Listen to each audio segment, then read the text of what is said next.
ஒரு ஒரு செயல் மட்டும் நல்லா புரிஞ்சுக்கணும். இப்ப இச்சா சக்தினா இந்த சந்திரக்கலை ஓடிக்கிட்டே இருக்குன்னா அந்த இடத்துல கவனத்தை நீங்க வச்சீங்கன்னா ஒரு பேரானந்தத்தை உணரலாம். ஒண்ணு, அந்த கலையை மாற்றக்கூடாது, அதுவா மாறும்.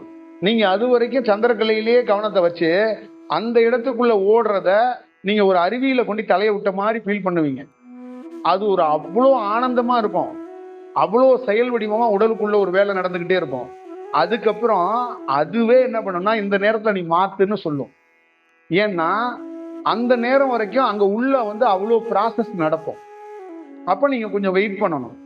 அது ஒரு 25 நிமிஷம் பிடிக்கலாம், அரை மணி நேரம் எடுக்கலாம். அப்ப அந்த நேரத்துல டப்பு டப்புன்னு நம்ம மாத்தி மாத்தி இருந்தோம்னா வேலை உள்ள செய்யறதுல சிரமம் ஏற்படும். நீங்க அதுவா ஓடுது இல்ல, அதை நீங்க மாத்தாம அதுக்குள்ளே இருந்து தியானம் பண்ணுங்க. இப்ப இச்சா சக்தி ஓடிக்கிட்டே இருக்குன்னு வச்சுக்கங்களேன், சந்திரக்கலை ஓடுதுன்னு வச்சுக்கோங்களேன், அதுக்குள்ளே சுவாசத்தை கவனத்தை வச்சுட்டு நின்னுக்கங்க. இன்னைக்கு ஃபுல்லா சந்திரக்கலையிலே இருக்குன்னா இன்னைக்கு ஃபுல்லா இருங்க. நாளைக்கு சூரிய கலையில இருக்குன்னா அதே கலையில இருந்தீங்கன்னா நீங்க ரொம்ப மேம்படுவீங்கன்னு அர்த்தம்.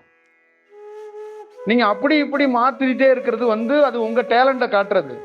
நீங்க அது போக்கிலே போனீங்கன்னா இன்னும் சூப்பரா வளருவீங்கன்னு அர்த்தம். அப்ப அது என்ன சொல்றாங்க அப்படின்னா, இப்ப சந்திரக்கலை ஒருத்தருக்கு ஓடிக்கிட்டே இருக்குன்னா அந்த சந்திரக்கலையிலே கவனம் வைக்கும் போது என்னன்னா அவர் முழு சந்திரத்தன்மையிலே இருப்பார். அந்த முழு தன்மையும் நல்ல உடலுக்கு தேவையான எனர்ஜெட்டிக் கிடைச்சிரும். அப்புறம் அவருக்கு சாயந்தரத்துக்கு மேல சூரிய கலை மாறிடுது. அந்த சூரிய கலையில சந்திரக்கலைக்கு போகாம சூரிய கலையிலே நின்னுக்கணும். அந்த மாதிரி நேரத்துல நான் சொல்லி கொடுத்துறேங்கிறதுக்காக 7 மணி தியானத்தை பண்றேன்னு மாத்திட்டு கிடக்கக்கூடாது, இட்லி சுட்டுக்கிட்டே கிடக்கக்கூடாது.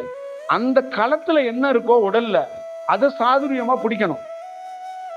7 மணிக்கு மணி அடிச்சிருச்சுங்கிறதுக்காக ஓடி போய் தட்டை தூக்கிட்டு அலையக்கூடாது. நம்ம அது இல்ல, அந்த இடத்துக்குள்ள 6 மணி வரைக்கும் சந்திரக்கலை ஓடுனுச்சு, அதுக்குள்ள நம்ம சுவாசத்தை வச்சுக்கிட்டே நின்னோம்.